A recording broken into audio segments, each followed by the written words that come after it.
Hello and welcome to this week's Bring Back Paper, and what I wanted to talk to you about this week was a workshop that I went on over the weekend, which I know if you follow me on social media, quite a few of you will have seen it there because I had lots of lovely chats with you.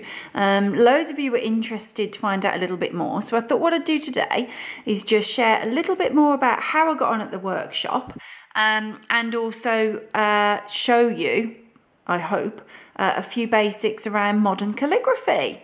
I went over to the workshop thanks to the guys over at Craft Courses.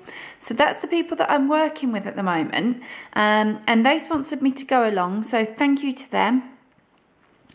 I could choose any course. And the first course that I really wanted to try was modern calligraphy.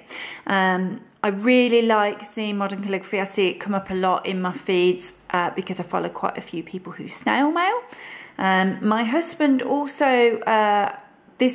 Christmas just gone, decided to take up brush lettering and hand lettering. So he's got quite a few of like the Tombow pens and the like. Actually, I have written a blog post on getting started with brush lettering. I'll link to that below for you if you fancy something like that. But he absolutely loves it, really enjoys it. I thought I'd give this a crack. The thing that you need to know about me, don't worry, I will show you something more than just this in a second. The thing that you need to know about me is the fact that I have absolutely no artistic talent whatsoever, and my handwriting's appalling, so this was going to be interesting. Right, let me just share with you a little more about the workshop then, and the types of things that I picked up, which kind of talks you through the basics around modern calligraphy. So the first thing that we were given were these worksheets. It was Feather and Flourish that were running the workshop. It was lovely Heather. I attended it in Birmingham in the city centre. It was gorgeous. It was a 3-hour session. In that 3 hours, Heather basically set it up that we would have these worksheets that I'll show you in a second in more detail. There's basically just 4 sheets, and we would spend the time practicing and just moving through each sheet and practicing at our own pace. She was sort of just coming around and seeing how we were getting on, helping us if we were getting stuck, giving us some tips and things on what we were working on. So it was really nice and relaxed. And throughout the 3 hours, we had an afternoon tea serve, so we all just stopped to grab drinks, grab food, that type of thing. It was fabulous. It was fabulous. I loved it, as you can probably tell. So we started off with these basic strokes around modern calligraphy. The thing to understand about modern calligraphy is it's all about thicks and thins. So when you are on the downstroke, you need to be pressing hard down on your pen to create a thick stroke. And then when you're on an upstroke, it is thin, as you can see. So we started with just these basics, and then we started to create shapes and have a little practice. We then moved on to lowercase letters. Oh, sorry, I'm wobbling you. Onto lowercase letters, which we practiced. I don't like the F. Just putting that out there. I do not like the F. I do, however, love an M and an N. Oh, beautiful. Beautiful. I'm glad I haven't got an F in my name. And then we moved on to uppercase, as you can see. And as you can see, what I liked about these sheets is it will tell you, can you see? Just make sure you can see that. The little arrows, so you can see basically which way to do it, which way the arrows are going, so you'll know then whether you're on an up or a down stroke, so it should come out as you want it to come out.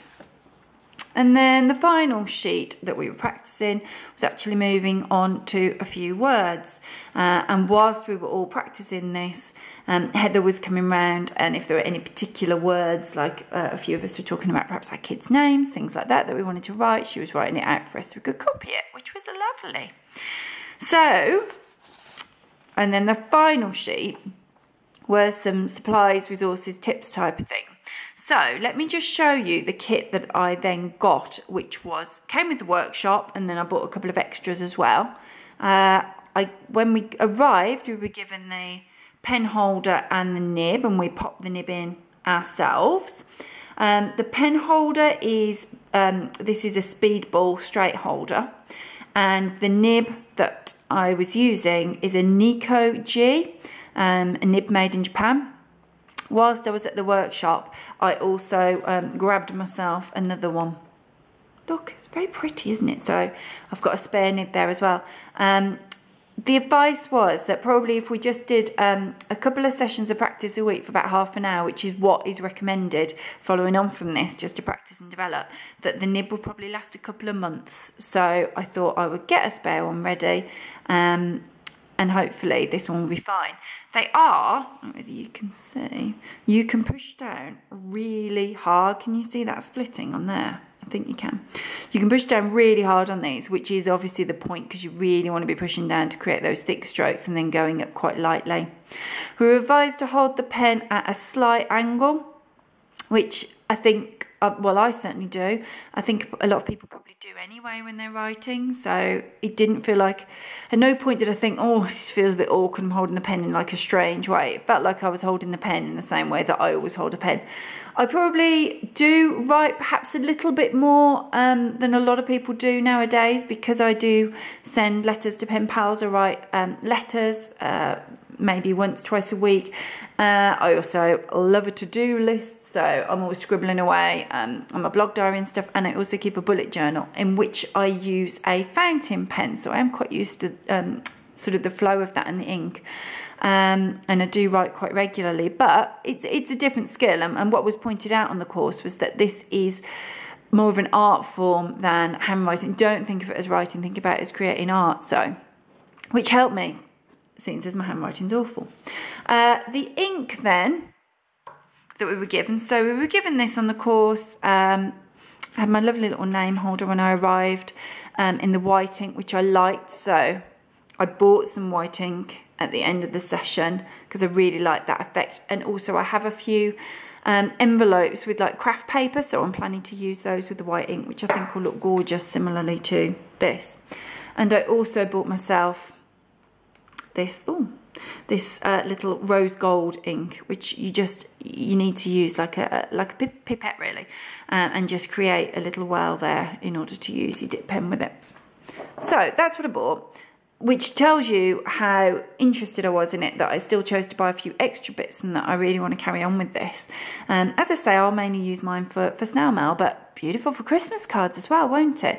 But it's a nice thing to sit and do and to sit and practice. So sorry, going back to the ink, I'm just checking my sheet, is Higgins Eternal, and the white ink as well. They were recommending Dr. P.H. Martin's Bleed Proof White is supposed to be fantastic. With the ink, the black ink runs quite freely, and the recommendation is, if you want it to thicken up a little bit, to just leave the top off and it will thicken. And as you can see with this one's already quite thick, so I will add bits of water as I start to use that until it gets to a consistency that I'm happy with.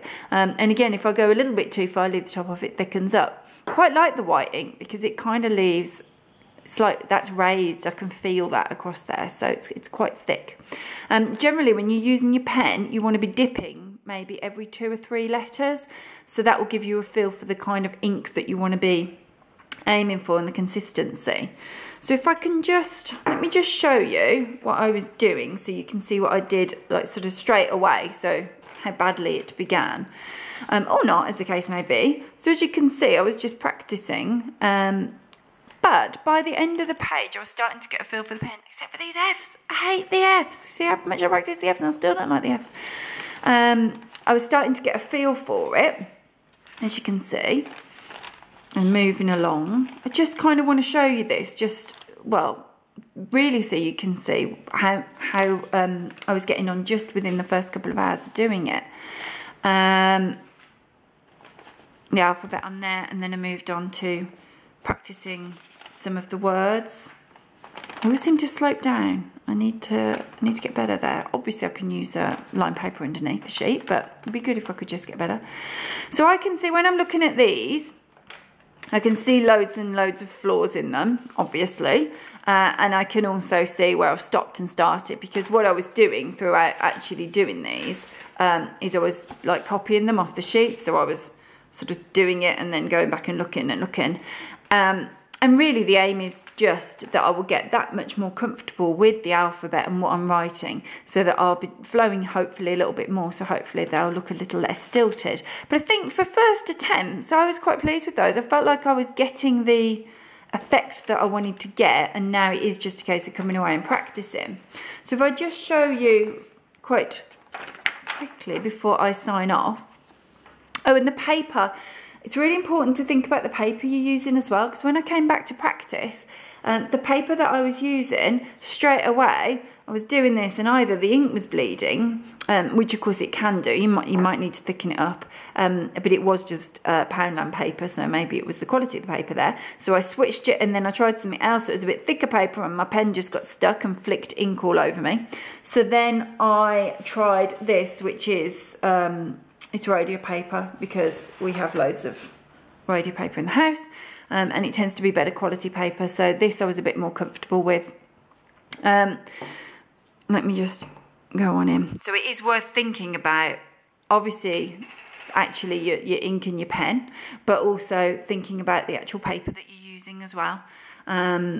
Because you might be sitting there trying and your pen keeps getting stuck thinking, what am I doing wrong? But it might just be, you need to just change paper, simple as that. So with the dip pen, can you see that little hole? When you dip your ink, you want it to go in so that you've covered the hole. Do you see? So then it's holding the ink. So if I start off by, see, I haven't done this for a few days. Can you see that as I'm moving it,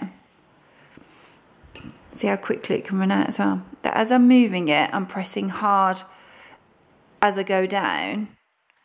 And then as I go up, I'm lifting the pen a little bit.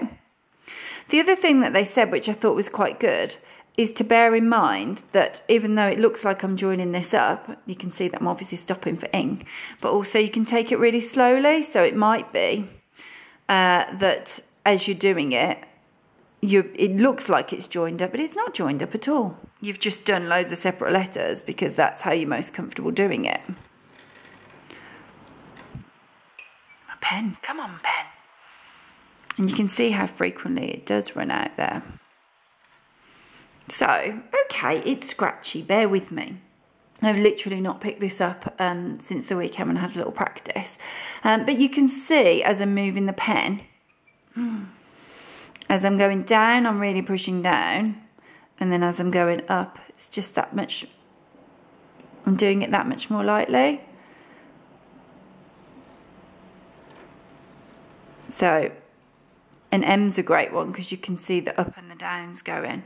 And I did find it was things like, I'm just randomly trying letters now, look. It's the flourishes that really make it. I'm not great at that.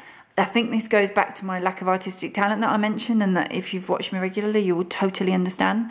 That's something that I noticed, that because my husband has been doing his brush lettering practicing, and it helps that he has art A-level and BTECs and the like in art, so he is clearly more artistic than I am. He's very good at the flourishes, and I do think the flourishes make it. So my plan is, going forward, to keep practicing my letters, but also be thinking about then developing the flourishes and finding handwriting that I'm more comfortable with. So there's a few letters on this sheet, if I can show you. Blah, blah, blah. There's the odd letter and I'm like, it doesn't really work for me. I'm not keen on the S. Yeah, I'm going to be picky about the S.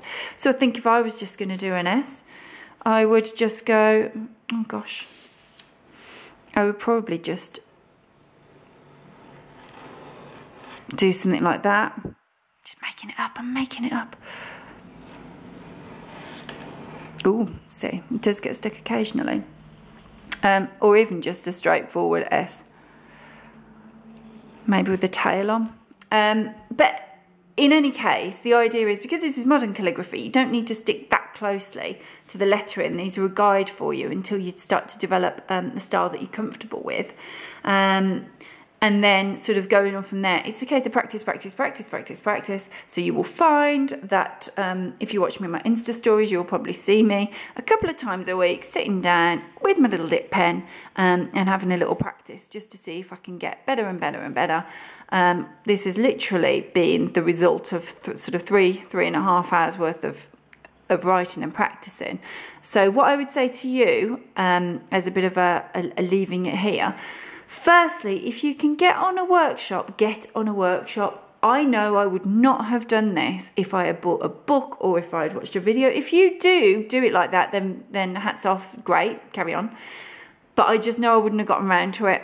Whereas sitting in a room and someone basically standing there telling me what to do, giving me tips, sort of having a little look and giving me some advice as I was going along, made all the difference. It was a great environment to be doing it in, and it just made me come away thinking, right, I know what I'm doing now. I've spent 3 hours. I've got what I need to do. I just need to practice. So it was really the start that I needed, really, for myself. So go on a workshop, and then after that, make sure you've got the right kind of equipment. Doesn't need to be like really, really expensive or anything. Just make sure that it works, basically. And then just practice. Practice. As many reasons as you can, whether you're just sitting doing it instead of doing your colouring or your reading or whatever. It's quite relaxing practicing this. It's a nice habit to get into. Or if you do have a purpose to actually write as well, it'd be great. So that's me. That's my little introduction to modern calligraphy. I absolutely loved it. Thanks again to Craft Courses for sending me along. And I hope that you've got something from the video, maybe some little tips if you're a total novice, a total beginner like me, maybe just the impetus to have a little go at it. Do feel free to leave in comments down there, anything that you wanted to ask me or let me know about, or if you've been doing this for a while and you wanted to share some top tips, I would love to hear them, because as you can tell, I'm really enjoying getting into this. But yeah, ask me questions as well. And do please give me a little thumbs up, like the video if you've enjoyed this, and hit the subscribe button for papery videos each Wednesday. Thanks for watching, guys. Bye.